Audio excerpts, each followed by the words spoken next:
What's up guys, it's Delta Bravo. Welcome back to the channel, and today we'll be going over the Sig Sauer P320 X-Five and discussing the recoil springs that they've provided. Stay tuned for that.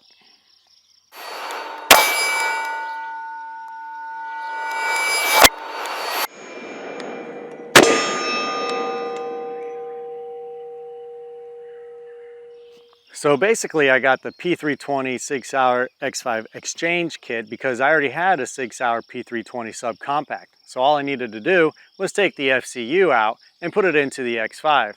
So let me show you what I got. So it comes in a box like this, and basically everything comes disassembled. The pistol frame here in the box, the slide up here, a recoil spring in a plastic bag, and a recoil spring already on the guide rod. Now they do give you this card to explain the recoil springs. They give you an orange one and a purple one. So the purple one is a 14-pound spring and the orange one is a 12-pound spring.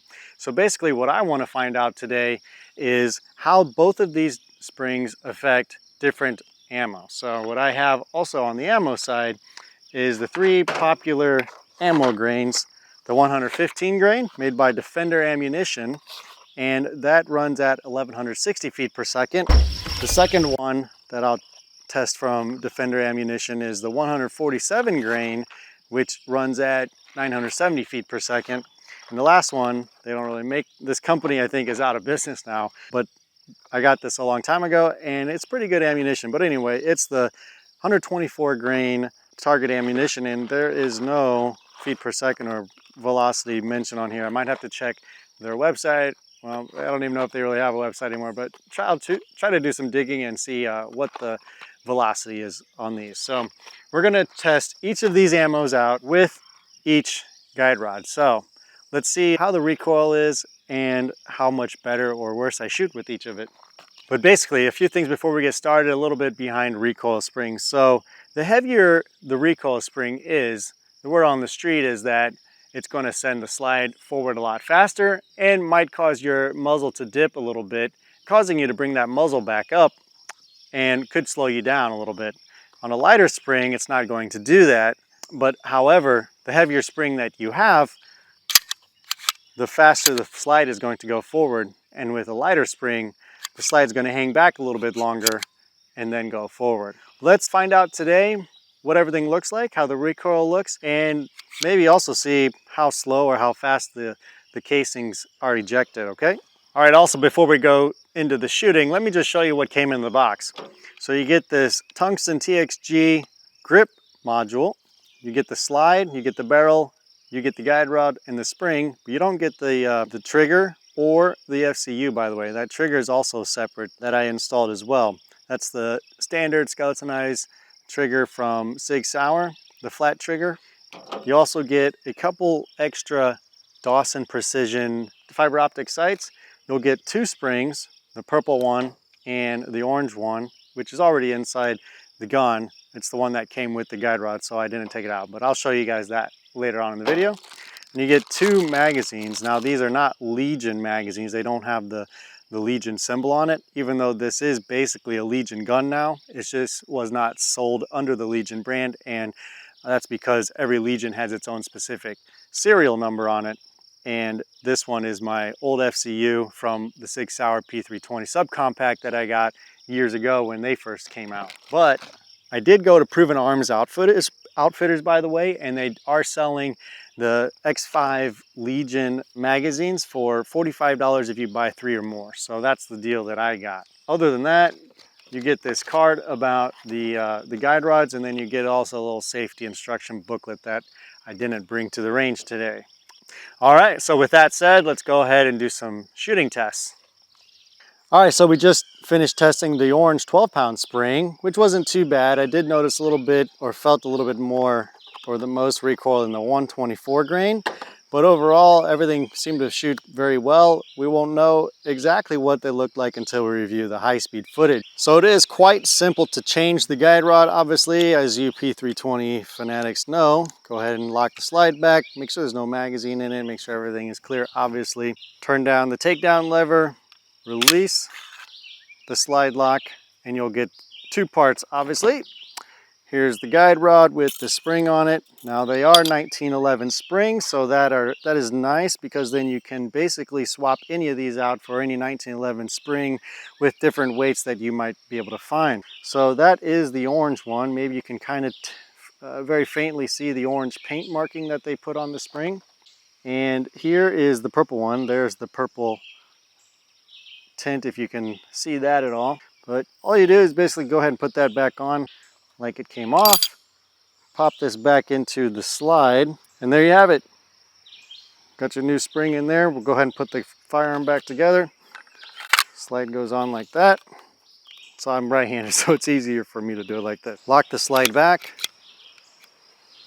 Take down lever, switch it back in normal position. Test a little bit. And you're all good. Okay, so a couple more things about the spring. There is a right and wrong way to install the spring, more or less. On one end of the spring, you see a little bit more of a flatter edge or coil, where the edge of the spring is flatter with the first turn of the spring. And on the other side, you don't see that. This spring is not flat or compressed to the next coil on the spring. So basically, this end needs to go towards the flat end of the barrel, and this flatter end needs to go towards the muzzle end. Why? Because if this was at the muzzle end, this spring, which I already found out, is that it'll kind of come through the hole of the guide rod in the slide right here, and it'll stick out, and then you won't really be able to get that spring in properly. So the flat end needs to go towards the muzzle, and then this open end, which basically you can remember that also by noticing the color painted on the tip of the spring. So this color, or the color end, should go towards the barrel, okay? So remember that when installing the springs, and you shouldn't have any issues. So in the next couple of minutes, I have some slow motion footage in 1080p 240 frames per second for you. Now I took 6 shots of each ammo with each spring. I put 3 of each ammo in one frame and separated them in 2 groups. Each row is the different ammo weight, and each column is each shot of that ammo weight.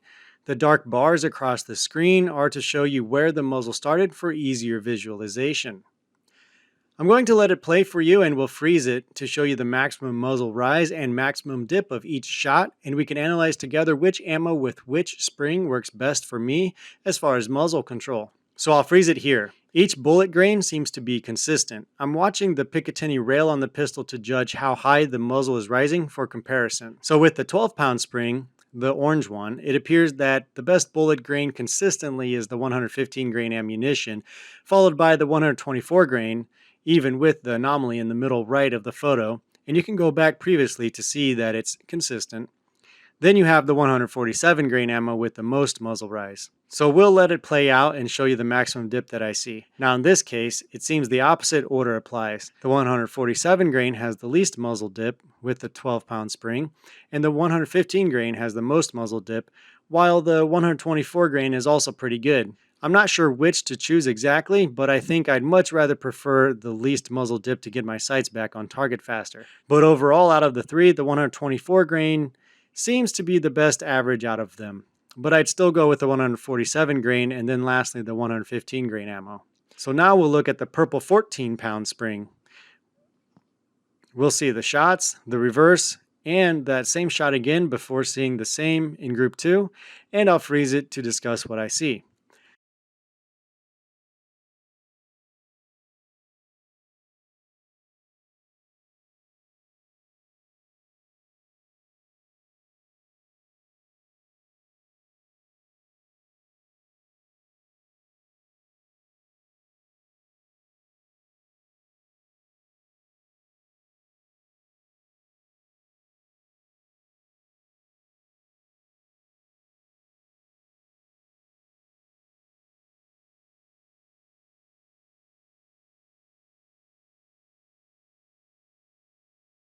So here, overall, I see way more muzzle rise, except for the 147 grain, which seems to be less than with the 12-pound spring.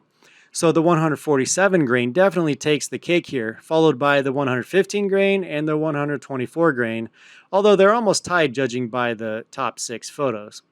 For the muzzle dip, they actually seem to have about the same muzzle dip with a few outliers, but in the previous slow-mo you can see as well that they're performing consistently. In this case, it seems like you can't go wrong with either ammo as far as muzzle dip, but if I want to include the muzzle rise as well when choosing the bullet weight, then the 147 grain overall is my best bet. What do you guys think? Is this a good test? What ammo would you choose? Or how would you analyze it? Let me know in the comments section.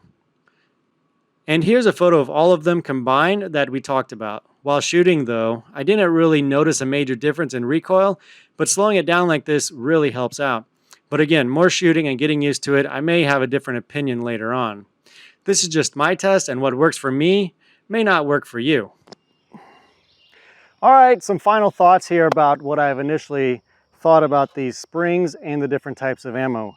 In general, I think I'm liking the orange spring, the 12-pound spring, a lot better than the heavier 14-pound spring as far as follow-up shots, quick shots, and being able to use basically overall 3 types of ammo weights. I won't really know exactly what I think about it yet until I look at the slow-mo with you guys, because I haven't taken a look at it yet. But overall, in my hand and feeling the gun, I'm thinking the orange spring is a lot better for me. And I might change that depending on what I see in the slow-mo and be able to change which ammo I use with which spring I decide. But yeah, first I'll have to go ahead and look at the slow-mo. We'll see which recoil is the less, which one I can get faster follow-up shots on, and then obviously practice a little bit more with different weights of ammo with different springs and see what I really prefer in the end. So this is going to be my competition gun now, and the purpose of this firearm is going to be my pistol competition shooting in steel competition. So I really am excited for this gun and the different variations that you can do to fit your shooting needs based on whatever spring you want to use and whatever ammo you use. You might even load your own ammo and really fine-tune which spring works best for you. So these are just my opinions right now and basically what I found in my shooting tests.